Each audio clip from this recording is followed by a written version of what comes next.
What's going on, guys, and happy almost Halloween. Werewolf by Night potentially is the best card to come out in October. Drops Tuesday. We're going to break down the best cards, combos, and is he worth going after?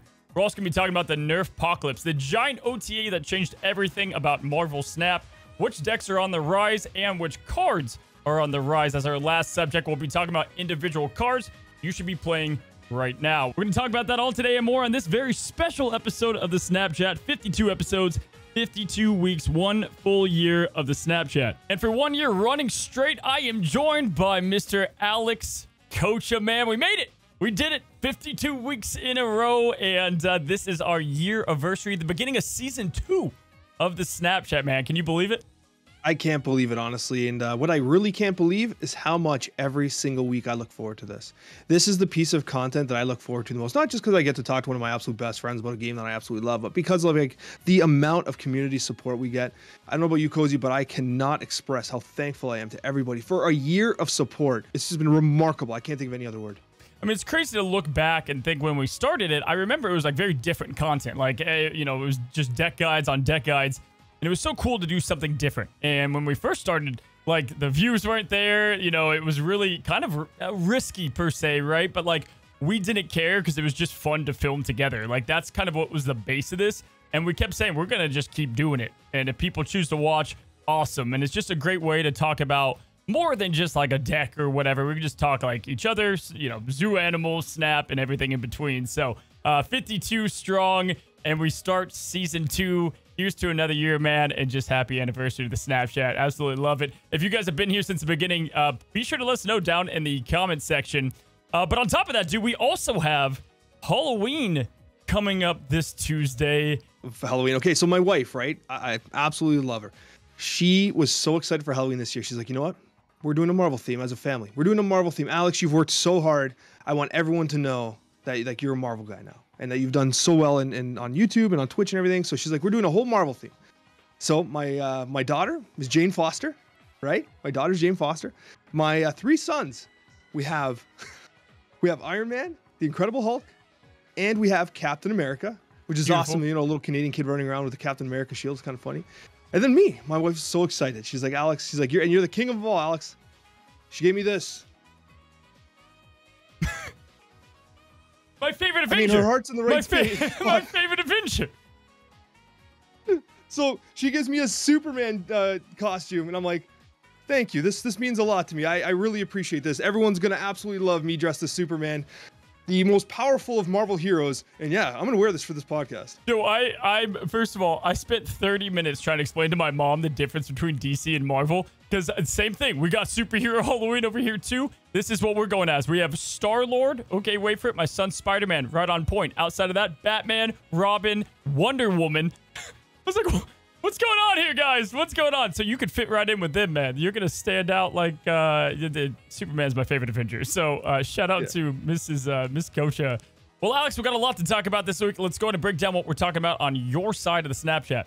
We'll be talking about cards on the fall. We have a number of cards with the OTAs and everything that's been going on in Marvel Snap. They are just dropping like a rock in the meta. We're going to be discussing those cards. We're also going to talk about Nico, who has been a pleasant surprise in Marvel Snap for a wide variety of reasons. We're going to jump into that. And then finally, the biggest surprise cards for October 2023. This is a great conversation I love having because, I mean, listen, there are a lot of surprise cards out there and some people might not even realize are surprise cards until they get hit with them and give up some 8 cubes.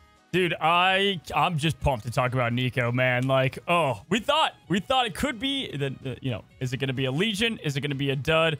A lot of fun to talk about her. Excited to break her down, and we'll touch on her a bit here, but that full conversation. But we got to get to the new card this week. Dude, dare I say, October has felt great. The new cards in October kind of all have felt really good. Black Knight probably being the outlier, but the rest of them have like a firm kind of place in the decks that they want to be in.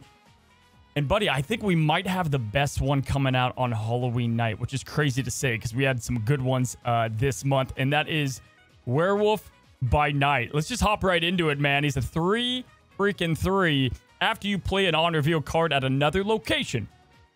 Werewolf is going to move there and gain +2 power. Now, Alex, when we did, like, the preview of this season, we were both kind of hyped up about this card. I know this was an initial kind of like, all right, this seems like it's going to be dangerously strong. And we got a lot to break down, card combos, a lot of the interactions on how it works. This is going to be a good episode to break down a card that I think a lot of people should seriously consider getting, as I think it's going to be a strong front hold for the rest of the year in Marvel Snap, potentially. But initial impressions, what are your thoughts on the Wolf? I think both of us agreed on roughly a 4-star rating for this card. And I think that's the highest we've been in like months and months. Since X23, I think we were, not really that high. I mean, Werewolf by Night, I think, has the makings of an excellent card, a fair card. I don't think it's going to completely go insane, right? It's not going to be overpowered. And what I really like about it, though, is it's going to activate a whole bunch of synergies that some people might not be expecting. And I think that it's going to rejuvenate some archetypes that really need some help, some cards that really need some help. And we've been seeing this in Marvel Snap. We've been seeing cards come out and just bringing back other cards, right? Like Ghost Rider's back, right? And there's a reason for that. And I think that Werewolf by Night is going to do the same thing for some archetypes as well. Honestly, I think this card's going to be fantastic, and it seems to have very natural inclusions into a lot of meta decks, whereas like Black Knight, for instance, felt like you had to design something wholly new, and the archetype just didn't really perform. It had its moments, but it wasn't consistent. I feel like Werewolf by Night is gonna be consistent. Yeah, let's just cut right to the chase. First, the Spotlight. It's got Ghost Spider. It has Silk. If you don't have them, this is just a banger Spotlight, especially looking ahead. I believe it's this one, and then 2 weeks out has Loki. So those are the two that you want to target most likely. I'm going to give him a 4.5. Quite honestly, I do think he's not going to be like busted. I could see a nerf coming his way eventually, potentially, if he gets out of hand. But there's like pros, there's cons, there's some huge things that I don't think have been talked about that I really want to highlight with this card. And let's go ahead and break down the way that he interacts. Now, first of all, let's just go ahead and say this, man. It's hard to see him not be a 3-7, 3-9, 3-11 consistently across just about every archetype this guy can fit into. I mean, that's what the powerful nature of him comes by, because the on reveal, yeah, sure, that's its own archetype, buddy, but man, like, every archetype has powerful on reveal cards. And so, right off the bat, you've got something that can scale to the highest of 3-cost value, and that's got to get you excited about it. It does, but the thing I'll say is, like, when I've been planning my Werewolf by Night decks, I'm not hoping to get him to, 330 or whatever it's going to be, right? I'm like this. If I get him to 3-7 and I can control where it is at the end of the game, that's a good play. That's a good 3-7, especially since that's a 3-7. I would have played on turn 3 or 4 early on, right? I think there is a ton of value in the way this card mechanically functions. Naturally, it's hard to Shadow King. It's going to be hard to Shang-Chi because it's moving. It's moving. Yep. It moves after the on reveals, though. It's not like a move card, right? Yep. It's not like a vision, right? So that is worth noting. So initiative will matter for Werewolf by Night. But ultimately, like, I really think that even at a 3-7, which is a Maximus stat line, being able to control where he ends up at the end of the game with a movement play is extremely valuable, even at just 3-7. Yeah, so you highlighted something important. Let's talk about the way it works. So just like Nico Minoru, whenever you play a card after her, the on reveal triggers and then Nico triggers. So he's going to be the exact same way. He's going to allow an on reveal to happen, and then he gets his bonus power. Now, we're going to talk about why that's important, and that does highlight certain cards more than others. But yeah, you hit it there, man. Obviously, just good stats across the board. He can get into, really help out lanes. What I love about him is that he can get into hard to reach locations. Kind of reminds me of like Ghost Spider going into Death Domain. You don't have to drag a card in there anymore. If this is the last play or your last on reveal play, he can get over there easily, and not just with a little stats, but a lot, right? So that's just a great way to utilize the way he works. You said the counter option thing. That's fantastic. Shang-Chi, man, I gotta say, a card like this that can dodge these counter cards is fantastic. I mean, he's going to almost encourage people to play their Shang-Chis early to catch people off guard. And he's giving you another reason why you might want priority early. So definitely love him for that reason as well. What I don't like about him, quickly, I mean, it's tough not to really like everything. We are somewhat still in a flood-heavy meta, right? So board space is so important. You're going to have the board space. He has to move to get his power. This is important. Like if another card moves him, I think like Magneto, he does not get the plus power. So that's important to know that you have to move him with these on reveal effects. Something very, when you're building your decks, keep that in mind. Although, there's not going to be too many things that move this guy outside of Arrow, Magneto, whatnot. The other thing that I think is tough that people are kind of ignoring is that you have to, he kind of forms your lane decisions sometimes. Like you don't always are going to want to play an on reveal on turn 6. It could mess up where you want to play certain cards to get him to go there, right? So he kind of you might have to skip an on-reveal play, maybe play into a full lane, right? Like, there can be some awkward interactions, but you get the trade-off of a great stat line. I think that's kind of where his pro and his cons rest. Outside of that, he's a 4.5. I think we could say that, you know, pretty confidently. It's easy to forget that Marvel Snap only has 4 spots per location. And we want to play so many cards. We want to do so many combos. We want this guy sliding this way, cha-cha sliding all over the place. And then you're like, wait a minute, we're out of space. Yep. We're out of space, and we still need to put power up eventually. And it's one of the challenges of even Ghost Spider, right? Because Ghost Spider occupies 2 spots in a location, herself and the card she pulls. So it's like, you need these macro considerations, and even someone like a Captain Marvel has those types of considerations, right? With how you play Captain Marvel, how you fill locations, where you plan to have her attack. So like, Move has been very fixated on board space. So that is perfect identification on your part that, like, hey, this is going to be a challenge, right? And like, I was thinking about Thanos, for instance, right? I was playing with like a Thanos shell because I think that the stones, of course, are going to make him pop around all over the place.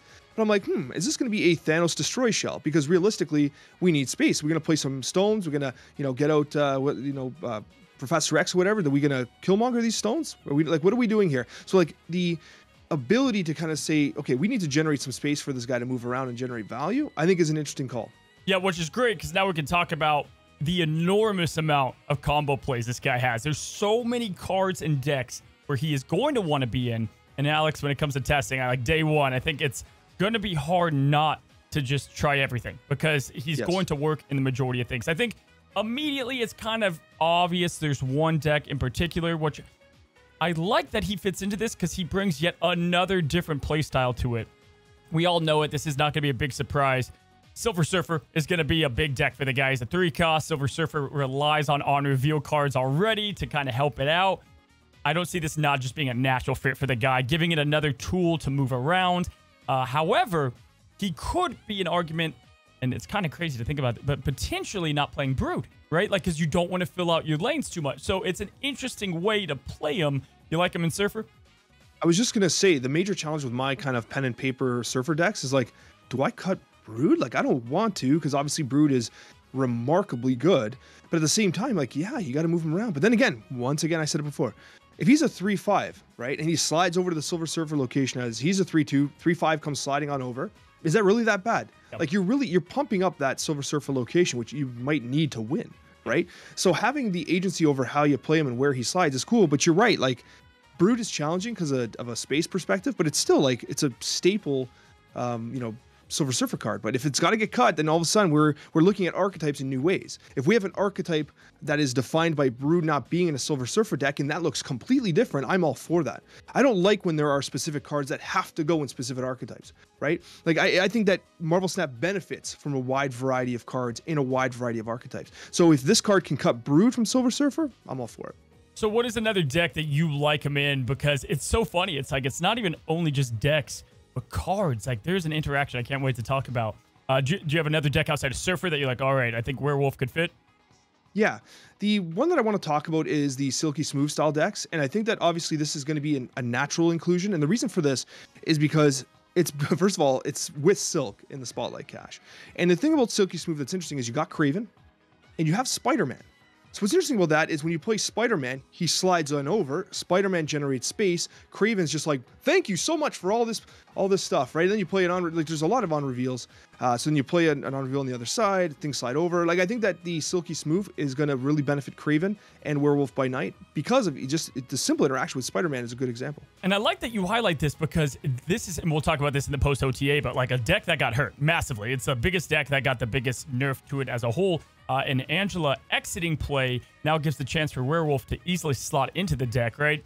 Love the Spider-Man interaction, right? Because you're moving a card, gaining a card, and then this is, listen, it's not that I don't like to play him, but usually I've been cutting him more often. I don't care about the good stat line. I'm like, all right, there's another combo piece that I want to play, but now it seems like, where the heck is he? Miles Morales just seems like, why would you not have him in that deck now? It's like, you're going to always have him triggered. There's already cards like Silk that can get triggered, but this is even easier because you can self-trigger this without a con to yourself, right? So, yes, it's.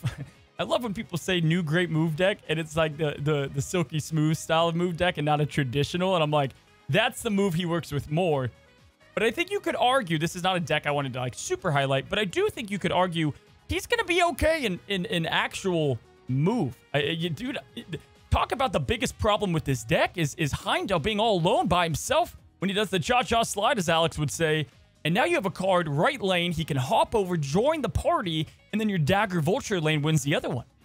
Buddy, I love it. Actually, in my notes, I have Heimdall in caps because if you think about how the interaction works, if you have, Werewolf mid, and then you play Heimdall right, he slides. Werewolf's going to slide, get the buff, and then come back towards Heimdall, right? Because Heimdall is going to reveal first, buff the Werewolf, and then he's going to come back to the unrevealed location, which is Heimdall. And suddenly, like, Heimdall's just not a 6/8. Suddenly, it's huge, and you're right. Like, Dagger is sliding with Kraven, and you have two really strong lanes. Yeah. And Heimdall has dodged buffs, has been dodging buffs since the start of Marvel Snap. And maybe this is the card that really buffs Heimdall just because of its synergy. This to me feels like an absolutely incredible choice, especially for players who might not be Pool 3 complete. It's because what it needed. There are early times in Marvel Snap where like move in Pool 2, early Pool 3 is some of the best gameplay, highest win rate gameplay you can actually do. This is an amazing inclusion in those decks. It'll take a little bit of time, but the theory crafting coming to work here is going to be what it needs, right? I mean, just single-handedly, all these move cards, a lot of them have on-reveal activators. You could even put them with a Phoenix Force deck that works, right? Because Phoenix Force you have on-reveals in the Phoenix Force deck as well. And then just like the inclusion and move has slowly gotten better each patch, and it's not talked about, and this feels like a nice way to really seal it off. I think this is going to be a sneaky inclusion. And so, yes, move is going to be the traditional move. It's going to be fun to see how it really does work out at the end of it all here. But I think we would be remiss to not bring up the ability of Beast Bounce. It's so cool to watch the timeline of bounce decks, right? Like what it's become, what it was, and now it's just like kind of flopped. And now again with Angela flopped again. It's so different now the way that it's played. Talk about Nico, who already added such a giant punch to this deck. I have Nico as a huge werewolf card, naturally. She's an on-reveal. Everything she does is on-reveal, so it's nice just to have that in the package, because Nico works best with another on-reveal, because then she, triggers her spell, right? So if it's like an Iceman, it becomes a demon. Great stuff. Werewolf is going to love that. And then you put that into Beast Bounce. You can clear up that board space. Central Parklands, no big deal, right? He alone is also a balanced card.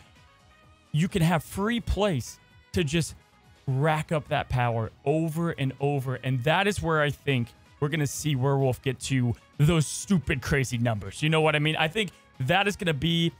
Werewolf could be one of the most challenging cards to master on the high end with a bounce deck, the way that plays are going to work out. I'm telling you right now, this could be a tournament deck, and this is what the high players are going to do because it's so complex and where things... You know what I mean? Yeah, I don't think high players would be able to pilot, this card particularly well. I think it takes a lot of thinking, a lot of consideration. What I will say, though, is that the card really just, like, whether or not you're bouncing it back and forth and trying to send it to the moon in terms of power, I mean, it's just gonna do its thing, and it's a reliable effect. You can put it, like, the thing about Nico, right? We're gonna talk about Nico soon, but, like, Nico was, like, unreliable, incredibly fun, but still powerful.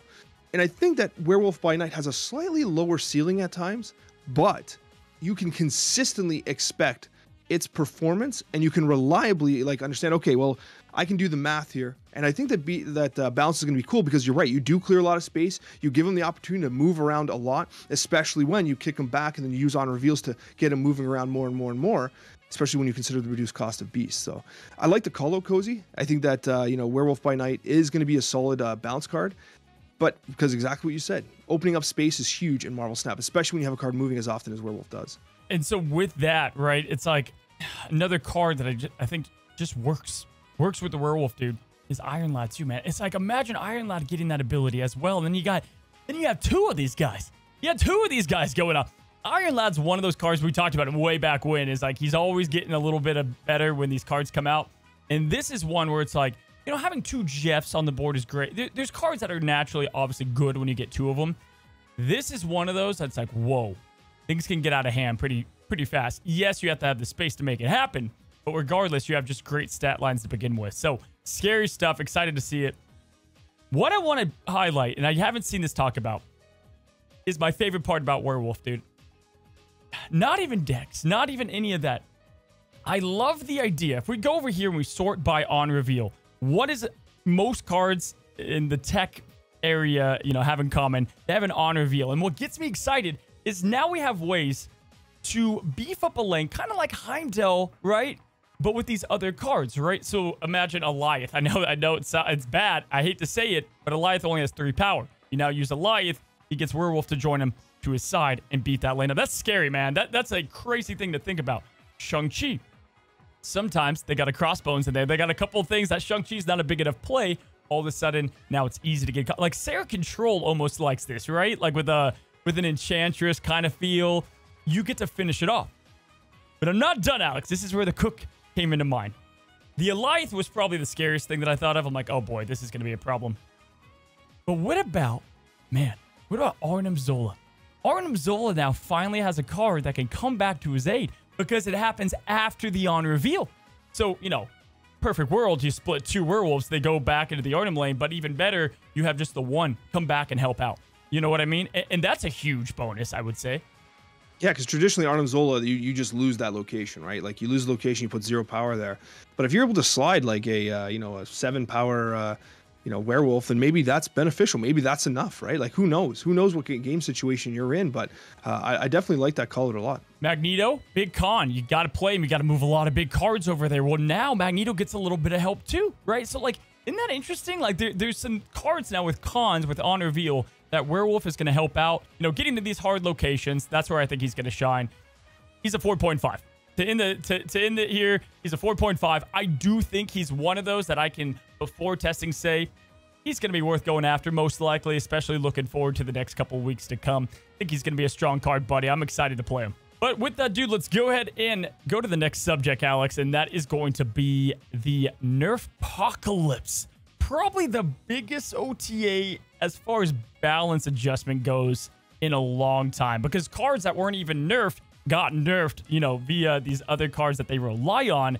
Crazy stuff, man. We saw Angela, one of the most dependable 2-drops in the game, get, you know, touched up. We have Elsa, the first ever in-season pass card, get a nerf, which I think is definitely warranted, alongside some other big-time hitters. So I wanted to go one at a time, talk about them for a second, and then we're going to talk about some decks that are doing well in this post-nerf apocalypse, right? So if Elsa was a 5-star, she got brought down. Her giftable power is only +2, not +3. I still think she's like a 4.5 star. I still think she's a great card. Would you agree? Yeah, she's still great. Like, I still don't see an issue with the card. It provides a tremendous amount of value. It fits into so many different archetypes. Like, it's still a card you play. It's fine. The win rate has not gone down that much. Like, it's lost 1%, maybe. Yep. Like, it's still just good. What about Angela? Going from what I would also say it was a 5-star 2-cost card. What would you give her now? Angela's interesting because, like, what you've essentially done is you've increased the floor, right? You've lowered the ceiling, but you've also lowered the ceiling on something like Kitty Pryde, right? So if you think about what happened to Angela, it's really an attack on the the Bloodstone Angela Kitty Pryde combination, which was just getting Kitty Pryde to like 16 power on occasion, like completely wild. I think she's definitely weaker. Like, she's definitely weaker in my experience. Like, and the result is maybe you get a 2-drop that's actually in line with what a 2-drop is supposed to be. Like, still getting a 2-drop to 7 power. Like, do you really complain about that? You know what I mean? Like, what would be the star rating you would give her now? The new star rating, if she was a 5. Man, that's hard. That's hard. You probably drop her down to a 3. I said that's what I have on the notes. 3, maybe 3.5, because it's still a good 2-drop kind of. But like the reasons why you would play her went down. Even the Bast interaction, I think, is like massive, right? Like, you get a 2-0 going to 2-3, like, that was a staple, and now that's taken away. And you had a couple of cards have this happen to them, Kitty Pryde now. So interesting where she's ended up, and I think that there's definitely, you know, what they wanted, a world with less Angela. We had Sauron. I think he's a 5-star. He's still a 5-star. It is what it is. Yeah. He does what he needs to do. Interesting. They said they have something coming for him. I don't even know what that would mean, but that's very interesting. Yeah. Yeah, that was kind of interesting. I was like, like, we have some cards, but I can't think of, like, there's no like Typhoid Mary style effect coming, right? Like, that I've seen yet. So clearly they're forward looking, and maybe this card's going to be really good for that archetype, which is exactly what Shuri needs. Another card to absolutely send it over to the moon. But I mean, the deck is still phenomenal. Like, losing 1 power on Shuri and Sauron, it's like, wow. Anyways, it's like, who cares, right? I know, right? No one cares at all about that. Does what it does well. And then, you know, finally for the Nerf side of things, we had Loki going up to a 4 cost. Obviously was another 5-star card. What would you give it now? Even though I'm sure you haven't playtested him a bunch since the nerf, but what would you give him now? So I actually had played a bunch of Loki lately, just not a ton because he just got nerfed, right? But he still seems fine. Like I often found myself just like waiting and not playing him on 3 anyways, and often playing him on 4 or 5.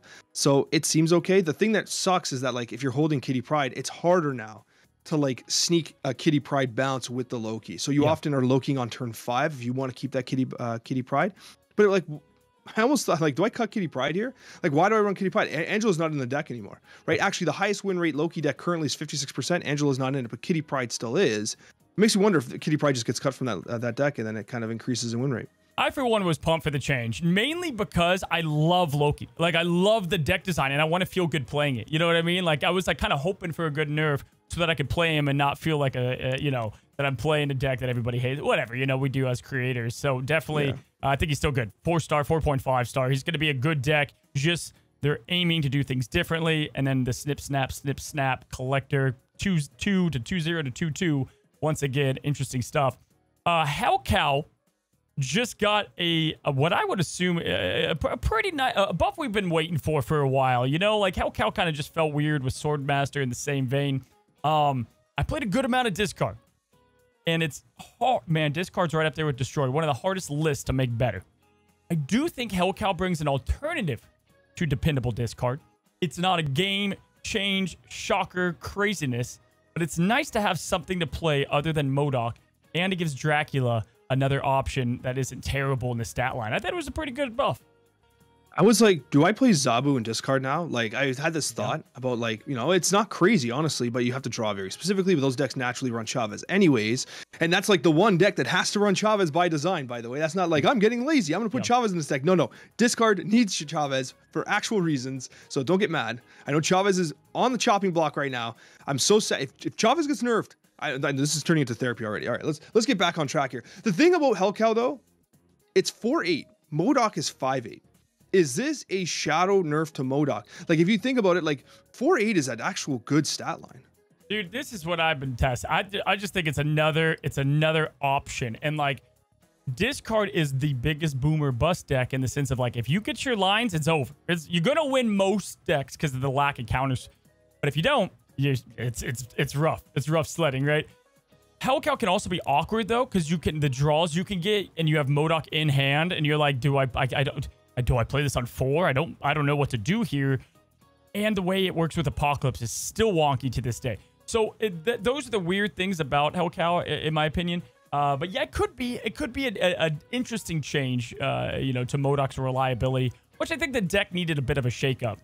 We have another card to talk about, but I did want to just say, when we talk about decks that are kind of flourishing right now, I've got Discard right there. And Discard is the deck that will always be great to play after something that shakes up like this, right? It's so dependable, Alex. You know exactly what you're getting. It doesn't change.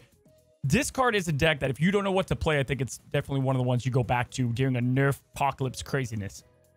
Oh, there's no question, right? It is one of the most reliable, like 55% win rate decks in Marvel Snap, right? It rarely goes lower. It's sometimes even higher. The only disadvantage is it's because of the ticking Apocalypse that your opponent gets to just observe.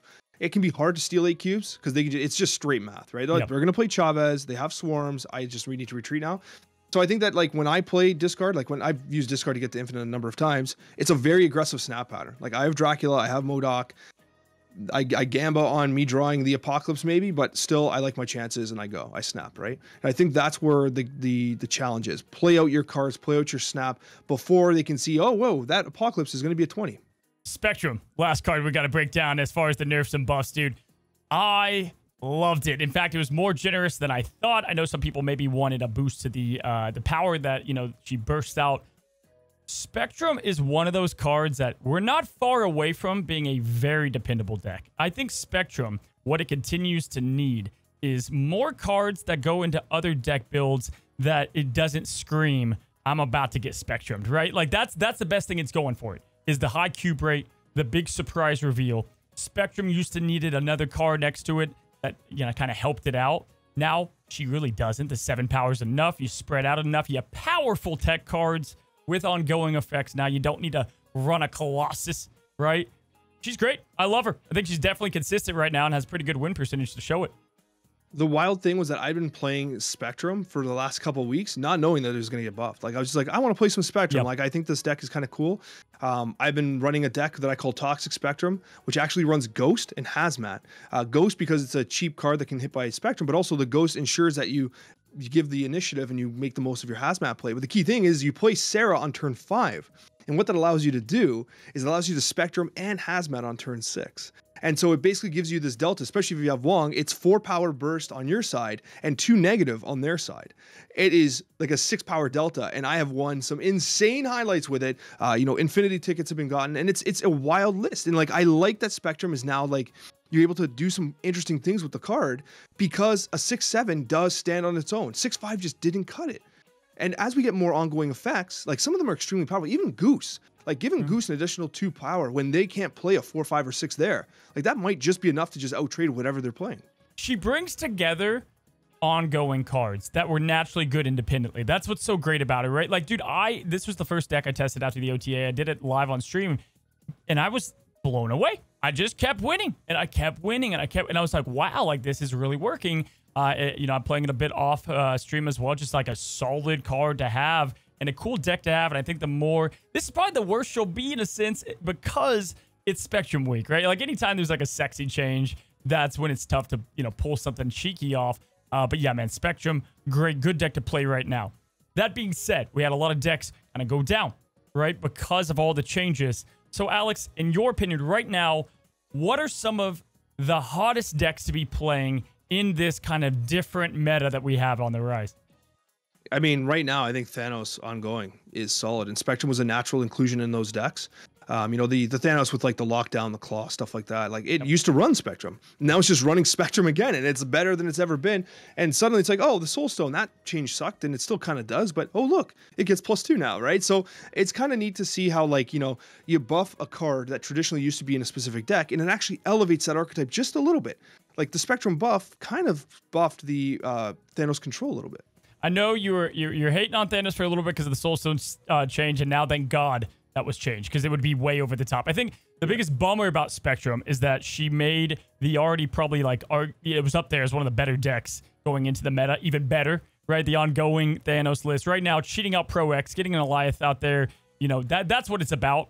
It's a tough tech to beat, right? Tough deck to beat. However, with that is Darkhawk being on the rise. Anytime you have Thanos, you get the equalizer in Darkhawk. Perfect card to go up against it. We're going to talk about more cards on the rise because of that. But a Darkhawk-based list is just doing hot. It's doing great. Toxic decks are doing really good right now, right? These decks that are preventing that space, the things that they want to do to make these Elsas work or the Stones work. I think that's also another big shout-out. Shuri's still a staple. Anything else on your end as far as decks? I got one more. Yeah, I've been playing this ongoing Spectrum deck with Orca in it, and it sounds crazy, but honestly, I was playing Jean Grey in it, which Jean Grey is great because you play Jean Grey, you play Mojo, whatever it happens to be, and like all those cards are ongoing, and they just get buffed by the Spectrum, and they're forced to have to play into this location, and often early in the game, they might have a location with a couple cards in it, you just have nothing there. Boom, Orca. No one expects Orca. Yep. And if Orca's not the play, you got Spectrum. It's a 6/7. It buffs up your entire board. I don't know. I've been really liking Spectrum and Orca, and I've even experimented with like a kind of like a ramp version of that deck where you play Electro, right? So then you can actually get both out. Yeah. But it felt a little greedy. Dude, I will talk about it more when we break down Nico on your side, but bar none, my favorite deck to play. Off stream, on stream is Wicked Destroy. Nico and what she brought to Destroy was the perfect addition. I cannot get enough of that deck. I tested it for 10 hours straight, dude, and I tried everything, and that deck just seemed so crazy, insane busted. I couldn't believe it. Like, I love the way that deck plays out. I can't believe Destroy got yet another boost. Again, we'll break that down a bit more, but I had to shout it out. Beautiful stuff. So those are the decks to play right now. Those are kind of what are hot as we get everything kind of equalizing yet again. Loki's still good. Works plenty fine. Your Elsa decks are going to work.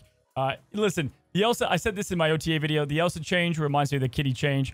She's not what we had, but she's still completely fine, right? Let's go into our last subject, Alex, and that is going to be cards on the rise. This is such an important subject that I don't think we give enough time to at times. Like, if you're late, they're like stocks, man. If you're late to playing these cards, like, you're not going to benefit as much as if you play them now, get people by surprise. A single card on this list can win you games, and that is what it's all about. Cards, not cards that were good and still good, cards that are rising or cards that were good to great, right? That's what we want to focus on right now. And so I have Darkhawk on the screen. I think Darkhawk's era has come back because of Thanos naturally. I think we both just highlighted that. But Alex, there's another forecast that it's his time to shine. We just talked about Thanos. We just talked about Ongoing being fantastic. I can't believe it's happening again, but I'm telling you, there's only brief windows. And if you don't play him, you'll miss out. But it's none other than Super Scroll is back as a great card. There's so many Ongoing cards for him to take now. Yeah, it is. It's a great card right now because there are so many ongoing effects, and Supergirl does have these windows that open up for him, right? Like where it's like, oh, everyone's playing Zabu in the Zabu launch, everyone's playing Sarah, and you play your Super Scroll, and it often acts as a deterrent, especially in Conquest, where like your opponent's like, huh, I can't do my Iron Man. Iron Man is a rising card, and because of Super Scroll, that Iron Man feels a lot riskier, doesn't it? So I do like to call it on Super Scroll. It's one of those cards that like I don't think anybody expects that their opponent has in the deck, but when you drop that Super Scroll, oh man, does it feel good. Yeah, so I have cards that are like hot, and then ones that are heating up, right? Give me a hot card, Alex. Give me a hot card that's just, it's fire right now. Okay, so you talk about windows, having to hit the specific windows of opportunity. There's another 4-drop. It's right beside Super Scroll. It is Wongers. Wong has had this resurgence lately because like obviously you got the buff to the White Tiger, and Wong's just fun. It's just a fun card, and perhaps it's crazy to say this, but Cosmo doesn't exist. No one's playing Cosmo. That card's completely fallen off the meta right now. The only risk to Wong is one of the other cards I want to talk about in a second. But Wong itself has been remarkably good. Remarkably good, even in Spectrum-based decks. But really, it's the on reveal where it's been absolutely shining. What are your thoughts on Wong? Yeah, I'm loving Wong. When I used to post decks with Wong, I would post it and I'd be like, all right, guys, it's a greedy deck, right? It doesn't feel as greedy now. My Spectrum list had Wong because why? Yeah, why not? Ongoing card, you get the boost off even if you don't play him. He is the #1 Alliance bait ever. Oh my god, it's great because your opponent thinks you're going to play there and then you don't always have to. So I do like the Wong shout out. You know, we already talked Spectrum, obviously on the rise. I think we don't have to go into Rogue a lot more, but I think Rogue has been that one that's continually getting its stocks, yeah? I was going to say Rogue is the counterplay. The card I just referenced is Rogue. Rogue running at 10% of the meta. Can you believe that? 10% of the meta is Rogue. Good. That's the highest it's ever been. The highest it's ever been. This has been a forgotten card. It got buffed from a 3-1 to a 3-2, and now you just can't help but play it. You know, it's funny because it was always Enchantress because you get the power with it, but now with Rogue with 2 and these ongoing cards getting better and better, where you know that opponent's deck is based off those ongoing cards. Like, you just ruin what they were trying to get accomplished, right? We don't see the Devil Dinosaurs as much. We see the Zabu, the Mobius. You shut that down. The other day, I was in Vormir, and I had a Mobius, and this guy played a Rogue, took my Mobius, took my Mobius, and killed the Rogue. He didn't even care if the Rogue survived. He just, like, zapped it. And I was like, my gosh, it's crazy. Rogue is everywhere, and I think people know it now. So definitely good call out there. Other hot one, finally, Alex, and I think it's because of how Destroy's doing right now. We're finally seeing Killmonger. He's not like Cosmo. Killmonger's finally getting back into that meta, right? And that's why you're kind of seeing a small sink, small into high Evo, and those 1-drop powerhouses that they had, yeah? This is a perfect call. Yeah, I think Killmonger has been re-emerging, which makes the Nebulas and stuff drop in the meta. I think that has really negatively impacted even the high Evo win rates because they've been relying on the Sunspots and on the Nebulas while often not playing armor themselves. And Killmonger, with the prevalence of Destroy, completely counteracts that. And it actually works perfectly with one of my absolute top risers, which seems so obvious, but we have to say it. It's Deadpool. Deadpool is 11% of the meta right now at a 55% win rate. It is the highest it's ever been. And like, it's incredible. It's doing remarkable work, and Deadpool has definitely been a rise over the last month. I feel like Deadpool is one of the most balanced cards in the game, and that might seem shocking to say considering how good it is right now, but it is the most glaring billboard sign on the highway when you get it powered up. You're telling the opponent, like, I'm about to drop this bomb on you, and they stay, right? Like, that is what makes him so balanced, in my opinion, on top of just being able to shut him down early. And those Destroy decks, you know, they kind of rely pretty heavy. So when the armor comes out, it can be tough with the flow of getting them going. I agree, dude. I absolutely love Deadpool right now in the meta. Now, of course, we do have new cards out. I don't know if I want to put them as risers, but I think both Nico and Man-Thing, they're going to be rising. They're going to be good cards, period. In discussion. Man-Thing has tremendous value now. Again, I think he was overlooked. I think he's a great card right now in the decks that are working. Now, I want to talk about less, like more kind of like heating up, or if you have more hot, that's great too. These are cards that I think are getting better, and they have reason to have more play now, right? And I want to kick the list off with Titania. Now, after the whole kind of direct nerf to Elsa and some flood decks, there are still flood decks everywhere. And what we mean by that is cards just all at the locations. Titania feels like such a safe play now because these cards are filling out fast in their locations. Having her as a late play, maybe clogging is good to stop an Elsa. She has utility, and I wanted to give her a shout out. Titania, I mean, this is one of those cards, you have to have massive Coco Schnuts to be playing this on a regular basis. Like, it is one of the most trolly cards where you only got yourself to blame. Yep. Like, playing it's so challenging, but it's beautiful for that reason, right? It's really beautiful for that reason. I actually had this thought, like, I wondered if Titania would be better as a 1/6. Like, is 1/5 really enough for the risk of playing her? You know what I mean? Like, can you not see her going up to 1/6? No, I think it's good. I think she's good, man, because you get her at the last turn of the game as a 1/5. You get to clog the opponent, which is bigger than you think. And people are starting to fill it out, so it kind of counters that. I mean, I wouldn't hate a 1/6 because I play her. So, like, I wouldn't, you know, I'm sitting on 400 boosters. I play a good amount of Titania, and I think it could work. But yeah, I mean, hey, I'll take a 1/6 all day, bud. Listen, some other ones I have on here, we don't have to, like, show them all. Maybe a slight variant flex here. If I had to go and get Ryan Gonzalez, fantastic artist, had to go get her Shang-Chi. Got a god split, dude. Love the split here. I am going to give a small shout out to Shang-Chi. Exited the meta, but he was out. He was out the door. He was with Cosmo, you know, chilling at the bar. I don't know what the dog's doing at the bar, but you get it. He's back now. I think he's definitely made his way back into it.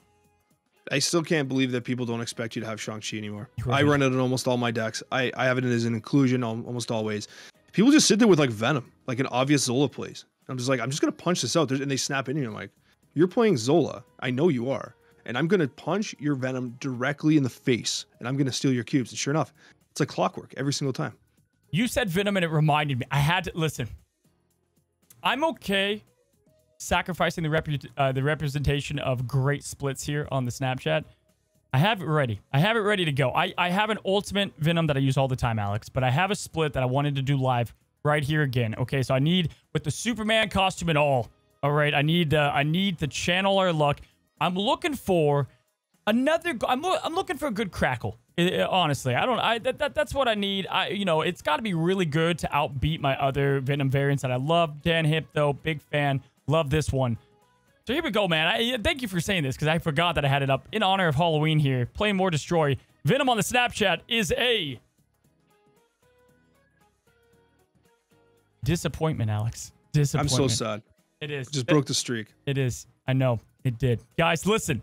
You can't have high highs if you don't have low lows. And the streak is broken, sadly. You know, it's okay, though. I don't hate the rainbow split. I'm going to cope. I'm going to have just copium here. It's fantastic. That's audio listeners, it's a gold on gold crackle. What's terrible? Oh, my God. Yeah, it's a terrible split, guys. Terrible split. Anyway, let's wrap it up, buddy. Last couple were in the 3-drop, so I thought it'd be a good time to go ahead and talk about some 3-drops that I also think are getting back into play. Alex, none other than Mystique. I think Mystique was kind of outshadowed, right? Like, was not making Patriot lists, but I'm seeing her earn her spot more and more. Absolutely. Mystique's making a slow but steady comeback. Yeah. And I like to see that, honestly. And I've even seen Mystique-based Elsa Bloodstone decks for C2, where you could use Elsa Bloodstone to buff up the Cerebro and the Mystique to 2, which is kind of clever. I like that. It's kind of like its own little Bast, right? Yep. Ultimately, I think Mystique is a great card and one that we always recommend to people. But right now, like, Patriot's on the decline, so you don't see a lot of Mystique. And it was getting knocked out of a lot of Patriot lists. And I mean, yeah, it feels like it's rising a little bit, but it's not quite there. It's heating up, as one might say.